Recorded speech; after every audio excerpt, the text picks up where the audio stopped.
Nelson Mandela, প্রতিশোধ নয়, ক্ষমার শক্তি।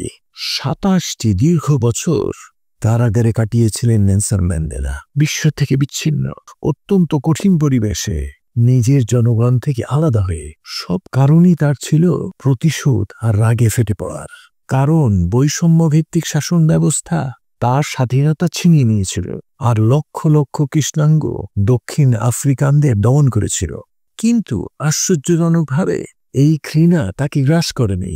কারাগারের দেয়ালের মাঝেই ঘটেছিল এক আভ্যন্তরীণ জাগরণ।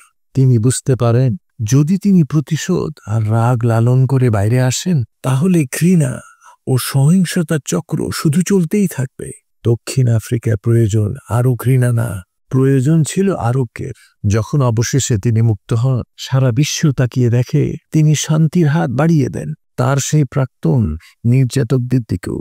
তিনি হয়ে ওঠেন দক্ষিণ আফ্রিকার প্রথম কৃষ্ণাঙ্গ রাষ্ট্রপতি। তিনি বর্ণ বৈষম্য ধ্বংস করেন, রক্তপাত দিয়ে নয়, ঐক্যের মাধ্যমে।